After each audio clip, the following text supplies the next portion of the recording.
Olá, muito bom dia. Está começando ao vivo o Boletim Câmara desta terça-feira, dia 3 de dezembro de 2024. E agora você fica sabendo o que vai ser destaque nessa edição. Comissão de Finanças e Orçamento da Câmara emite o parecer sobre as contas do ex-prefeito Ortiz Júnior.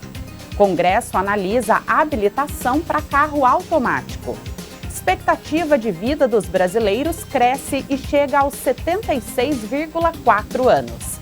Carro voador recebe novo financiamento de 200 milhões de reais. Brasil tem aumento de até 3 graus Celsius na temperatura em algumas regiões. Além disso, você confere a condição das estradas, a previsão do tempo e muito mais. Essas e outras notícias no Boletim Câmara que começa agora.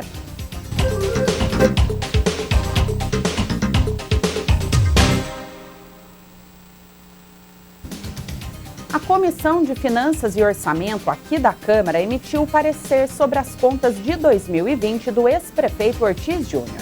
O documento foi publicado no Boletim Legislativo de quinta-feira, dia 28 de novembro, e é assunto agora do repórter Lincoln Santiago. A Comissão de Finanças decidiu, de forma unânime, acompanhar a decisão do Tribunal de Contas do Estado de São Paulo, que julgou irregulares as contas de 2020 do ex-prefeito Ortiz Júnior. Agora é a vez do plenário votar e decidir se as contas vão ser declaradas irregulares de forma definitiva ou, ao contrário disso, rejeitar o parecer do tribunal. Para isso, o ex-prefeito precisa contar com 13 votos favoráveis ao projeto, que deverá ser colocado em votação durante uma sessão exclusiva. Em resumo, as contas de 2020 foram declaradas irregulares por diversos motivos, entre eles, ineficiência de gestão, falha no controle de repasses federais e estaduais recebidos para enfrentamento da Covid, insuficiência de recursos para o pagamento de contas, aumento da dívida de longo prazo e repasse parcial das contribuições ao IPMT. O ex-prefeito teve a oportunidade de apresentar defesa junto ao Tribunal de Contas e aqui na Câmara. Ortiz Júnior questionou a clareza da metodologia utilizada pelo Tribunal de Contas, em especial porque a análise não levou em conta o cenário causado pela pandemia da Covid. Além disso, ele afirmou que em 2020 trabalhou de acordo com a lei federal que entrou em vigência naquele ano para auxiliar os gestores públicos em meio à pandemia. Esta lei federal mudou as regras relativas à lei de responsabilidade fiscal e tornou flexível a aplicação de recursos públicos. Mesmo assim, a defesa do ex-prefeito apontou que conseguiu atingir superávit orçamentário naquele ano. Todas essas questões foram analisadas pela Comissão de Finanças. O relatório da comissão, que foi emitido no dia 28, foi assinado pelos vereadores Elisa, representa Taubaté e Serginho, e depois, em voto separado, o vereador Douglas Carboni declarou seu voto, acompanhando o relatório. Após a emissão do relatório, a Comissão de Finanças abriu um prazo de 5 dias úteis para a defesa do ex-prefeito. Após esse prazo, o documento será apresentado aqui para o presidente da Câmara, o vereador Alberto Barreto, para que seja convocada uma sessão exclusiva para a votação das contas de 2020. Obrigada, Lincoln, pelas informações. E agora damos sequência ao nosso Boletim Câmara com as informações sobre o trânsito para você que vai utilizar as principais rodovias que cortam a nossa cidade.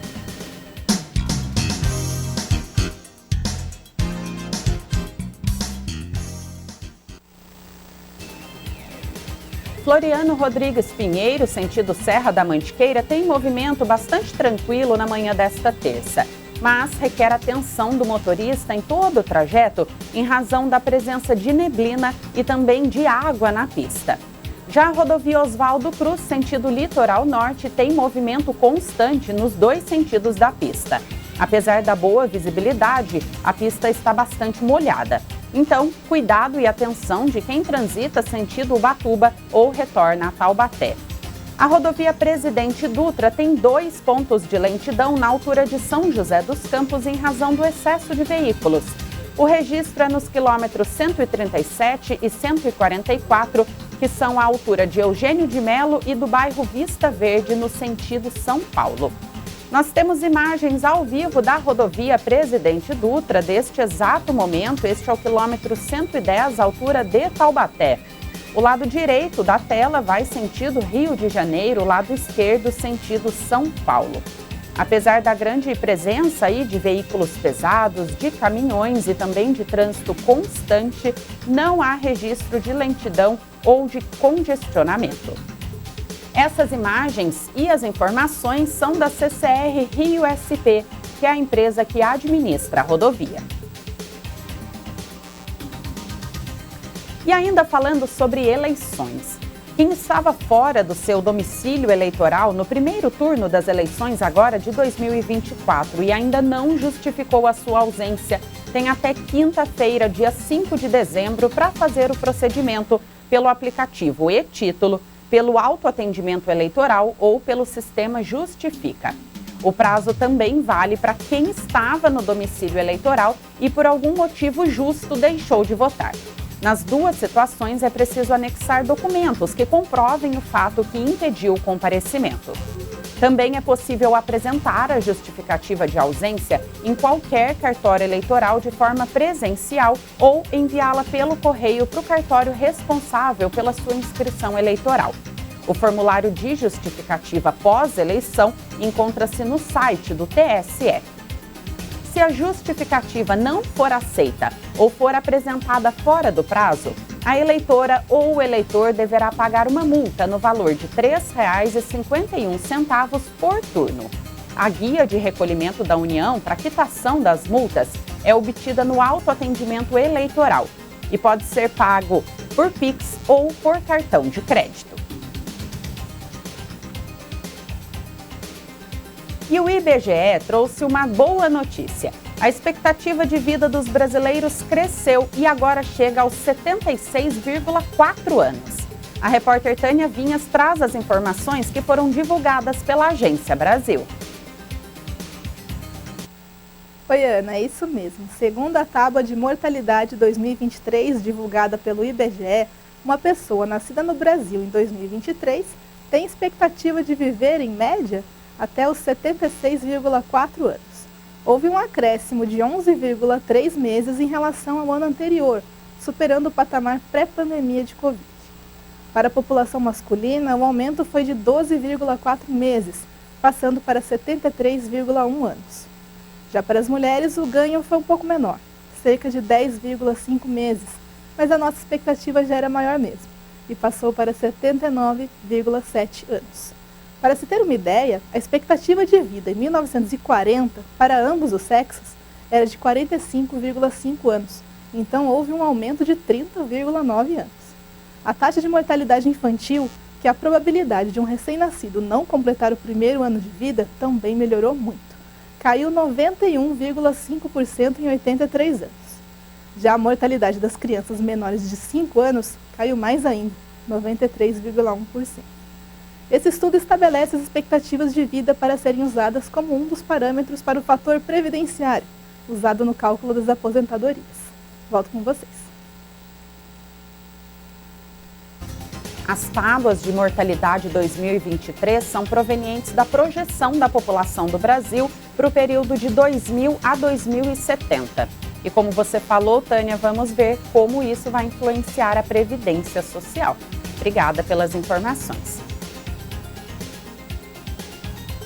A principal faixa do 5G, conhecida como 5G Standalone, começou a operar em todo o território nacional ontem, segunda-feira. As operadoras já podem ativar esse 5G puro em qualquer cidade do país, caso desejem. No entanto, mesmo com a faixa liberada, isso não significa que a tecnologia será imediatamente implementada em todas as cidades. O edital do leilão do 5G, que foi realizado em 2021, estabelece que as empresas devem ativar a tecnologia em todas as cidades até o final de 2029. Enquanto a velocidade do 4G no Brasil é de cerca de 19,8 Mbps, a do 5G pode alcançar a velocidade entre 1 e 10 Gbps, o que representa um aumento de 100 vezes ou mais em relação ao 4G. No Brasil, a faixa utilizada pelo 5G é a de 3,5 GHz, anteriormente ocupada por serviços de satélites e de radiodifusão, como as antenas parabólicas. Por isso, para que o grupo 5G puro pudesse ser ativada, foi necessário limpar a faixa, instalando filtros e kits para recepção do sinal de TV. A liberação da faixa significa que não há risco de interferência no sinal 5G, permitindo que as operadoras ativem o 5G standalone. Alguns projetos de lei em tramitação no Congresso Nacional propõem alterações na CNH que vão de novas categorias até a diminuição na burocracia na hora da renovação. O repórter Lucas Levin traz mais informações sobre esse assunto. A CNH, que passou por mudanças importantes recentemente, como ampliação no prazo de validade e na pontuação máxima para suspensão, poderá mudar novamente. Vários projetos nesse sentido estão tramitando no Congresso Nacional. Entre eles, a proposta da deputada federal Mariana Carvalho, do Republicanos, que cria novas categorias para diferenciar habilitados para veículos com câmbio automático e manual. O deputado João Silva, do Progressistas, apresentou um projeto que simplifica o processo de renovação, reduzindo documentos e estabelecendo o prazo máximo de 10 dias para a emissão da nova carteira. Já o deputado Carlos Pereira, do PSD, defende uma verificação periódica da aptidão psicológica para motoristas de transporte público e de carga, visando garantir a segurança nas estradas. Todas essas propostas ainda tramitam na Câmara dos Deputados e aguardam votação nas comissões técnicas. Todo cidadão pode participar dessas discussões, viu? Basta entrar no site, que é o câmara.leg.br/participe, e opinar sobre qualquer proposta que esteja em análise na Câmara dos Deputados. Obrigada, Lucas, pelas informações. E agora seguimos com as manchetes dos principais jornais da nossa região e do Brasil. Jornal Vale destaca: cidades do Vale estão entre as mais afetadas pelas chuvas em São Paulo. Taubaté e Pindamonhangaba enfrentaram vários pontos de alagamento, enquanto um restaurante localizado entre Tremembé e Taubaté sofreu destelhamento e danos estruturais devido à ventania. Portal G1 também destaca os efeitos das fortes chuvas e vento de ontem. Com temporal, o muro desaba, árvore cai e túnel fica alagado em Taubaté. Um homem ficou ferido. Um muro desabou durante a chuva que atingiu a cidade nesta segunda-feira e deixou o homem ferido. Ele foi levado pelo SAMU para o hospital regional, onde recebeu atendimento médico. O volume da chuva também alagou o túnel do Joaquinzão e provocou a queda de uma árvore. No cenário nacional, o jornal Folha de São Paulo destaca: filme Ainda Estou Aqui inspira jovens a compartilhar histórias de pais e avós torturados na ditadura. Os relatos foram compartilhados graças a uma trend que rendeu postagens virais com mais de 4 milhões de visualizações. Uma trend, ou tendência em português, é um conteúdo que se torna popular nas redes sociais e é repetido por muitas pessoas. E por fim, o portal R7 traz como manchete: Senado pode votar nesta semana projeto de lei que regulamenta o uso da inteligência artificial no Brasil. O projeto busca estabelecer normas nacionais, conciliando inovação tecnológica com a proteção de direitos fundamentais. O texto também inclui a proteção de direitos autorais, propriedade intelectual e sigilo comercial. E agora nós vamos para um rápido intervalo. Na volta teremos mais notícias para você e também a previsão do tempo. Fique conosco, voltamos em instantes.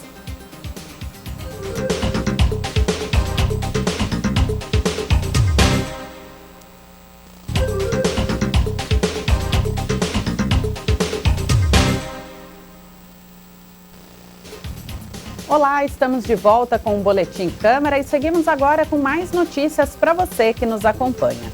De acordo com o relatório Mudança do Clima no Brasil, algumas regiões do nosso país tiveram um aumento de até 3 graus Celsius na temperatura. A repórter Tânia Vinhas volta ao nosso Boletim Câmara agora para explicar o impacto de tanto calor. Não é preciso ser cientista para perceber que o clima está cada vez mais quente. Mas um relatório veio para confirmar o que a gente está sentindo na pele. Nos últimos 60 anos, o aquecimento em algumas regiões brasileiras foi maior que a média global. Foram até 3 graus Celsius a mais na média das temperaturas máximas diárias em algumas regiões, o que na teoria parece pouco, mas sabemos que na prática está bem sofrido. De acordo com o estudo, desde o início da década de 90, o número de dias com ondas de calor no Brasil subiu de 7 por ano para 52, e isso até o início da década atual. O documento destaca que casos extremos serão mais frequentes, com probabilidade de ocorrência de eventos climáticos sem precedentes. Os pesquisadores também concluíram que se o limite de mais 2 graus for atingido, em 2050 chegaremos a limiares críticos para a saúde humana e para a agricultura com mais frequência. Nesse cenário de só 2 graus a mais, a população afetada por enxurradas aumentará entre 100% e 200%. Doenças como dengue e malária também causarão mais mortes. A Amazônia, por exemplo, perderá 50% da cobertura florestal pela combinação de desmatamento, secas e aumento dos incêndios. O ciclo de chuvas de toda a América do Sul também será afetado. O fluxo dos rios será reduzido e a indústria pesqueira será impactada em todos os setores. O Nordeste poderá ter 94% do território transformado em deserto. Aqui no Sudeste, vai faltar água. Falando assim, esse relatório parece bem apocalíptico, mas os pesquisadores afirmam que boa parte da solução para esse problema é não permitir que as emissões de gases do efeito estufa continuem crescendo. Entre os vários ajustes imediatos sugeridos, eles citam zerar o desmatamento, investir em programas para incentivar a conservação e migrar para uma agricultura de baixo carbono. Para isso, é necessário rever as ambições das políticas nacionais e buscar mais cooperação internacional. Volto com vocês aí no estúdio. Obrigada, Tânia. E esse relatório do qual ela falou é resultado de um esforço que reuniu o Ministério de Ciência, Tecnologia e Informação com as organizações sociais da Rede Clima, o WWF Brasil e também o Instituto Alana. E seguimos agora com a previsão do tempo. Quem traz as informações para nós é o estagiário Murilo Henrique.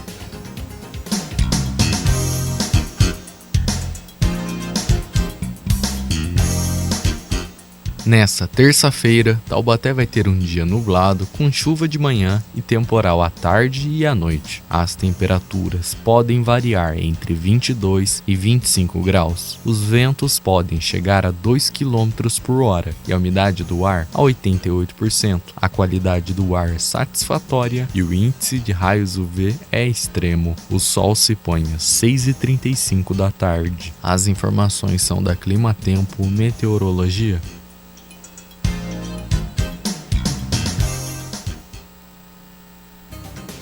Obrigada, Murilo.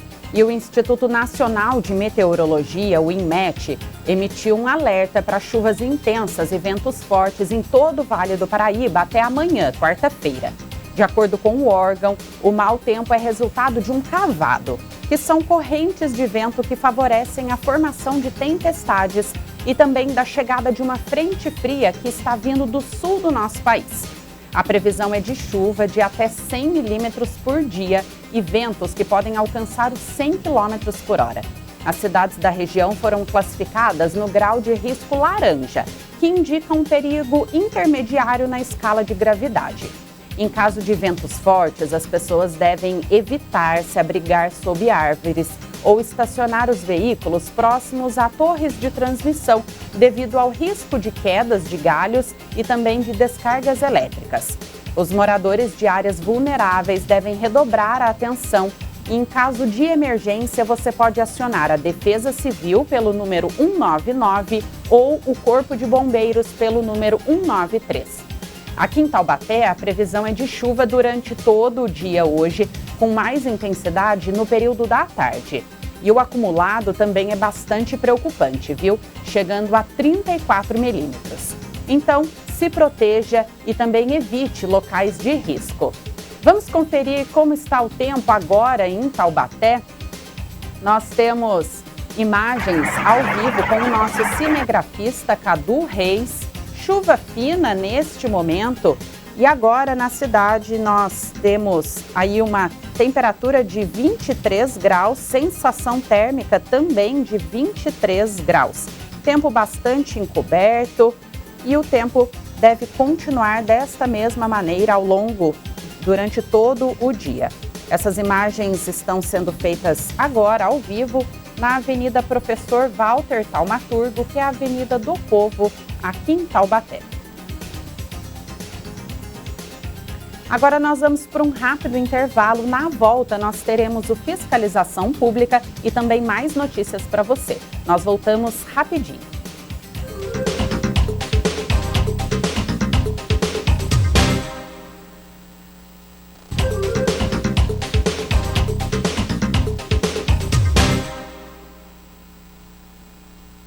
Estamos de volta com o Boletim Câmara e seguimos agora com mais notícias.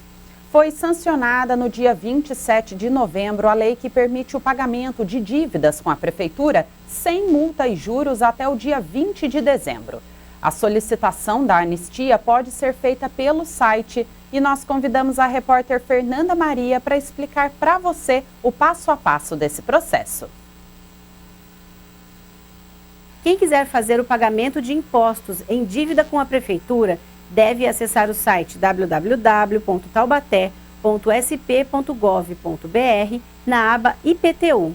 Lá vai estar em destaque o link Parcelamento. Será solicitado então que o contribuinte forneça o número da inscrição imobiliária ou mobiliária e do CNPJ ou CPF. Depois de preencher os dados, o contribuinte vai receber um termo de confissão de dívida e um boleto para pagamento do imposto devido. O termo não precisa ser assinado, a validação é digital e não precisa ser entregue em nenhum setor, é apenas para acompanhamento do contribuinte. O acordo será formalizado com o pagamento do boleto. Vale lembrar que poderão ser pagas sem multas e juros as dívidas com IPTU, ISS, taxas e CIMUB, vencidos até 31 de dezembro de 2023. Voltamos ao estúdio. Obrigada, Fernanda. E quem preferir fazer o acordo presencialmente também tem essa opção, viu? É preciso fazer um agendamento prévio.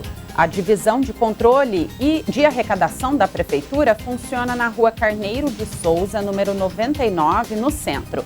E o horário de atendimento ao público é de segunda a sexta-feira, das 8h10 da manhã até as 4h30 da tarde. E eu convido você que nos acompanha a participar conosco e compartilhar a sua opinião sobre as notícias que nós trazemos aqui no Boletim Câmara. Entre em contato conosco pelo nosso WhatsApp, que é o DDD 12 3625 9525. Você também pode sugerir temas para nós debatermos aqui no programa. Fique à vontade para mandar a sua mensagem.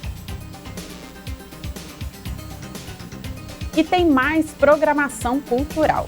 No domingo, dia 8 de dezembro, a Orquestra Sinfônica Pop Arte Viva se apresenta no Parque dos Sedes, às 6 horas da tarde, nas comemorações dos 379 anos de aniversário aqui do nosso município. Sob a regência do maestro Hamilson Godoy, o espetáculo conta com a participação de Mariana Aidar, que é uma intérprete vencedora do Grammy Latino 2024. A Sinfônica Pop Arte Viva foi criada há 30 anos com o objetivo de oferecer música erudita para o público de um jeito diferente. A apresentação é gratuita e tem apoio da Prefeitura de Taubaté e também do Ministério da Cultura. No repertório estão previstas as canções clássicas da nossa MPB, como Aquarela do Brasil, Asa Branca, Chega de Saudade, De Volta pro Aconchego, Lamento Sertanejo e Gostoso Demais, de Dominguinhos. O Banco Nacional de Desenvolvimento Econômico e Social, o BNDES, liberou um novo financiamento de R$200 milhões para o desenvolvimento do carro voador, o eVTOL, aqui em Taubaté. Então, vamos entender melhor esse assunto com o repórter Lucas Levi. Este é o segundo financiamento do BNDES com recursos do Fundo Clima e será destinado à fabricação dos próximos protótipos da IVE e, em seguida, para a fabricação do veículo comercial. Além desse recurso, o BNDES já havia anunciado outros 2 financiamentos. O primeiro, de R$ 490 milhões, foi anunciado em 2022 e aplicado para o desenvolvimento do eVTOL. Em outubro, o banco anunciou outro crédito de R$ 500 milhões para a instalação da montadora da IVE em Taubaté. A expectativa da empresa é de fabricar até 480 carros voadores por ano na montadora de Taubaté, em produção de forma escalonada, dividida em 4 fases, acompanhando o crescimento do mercado. A fábrica de Taubaté é a primeira da IVE para a produção de aeronaves elétricas. A planta terá capacidade para produzir até 200 aeronaves por ano e deve iniciar as operações no ano que vem, em 2025. Obrigada, Lucas, pelas informações.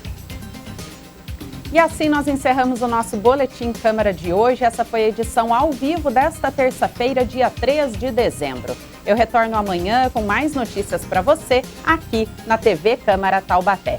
Tenham todos um excelente dia e até às 2 horas da tarde na sessão ordinária. Até mais!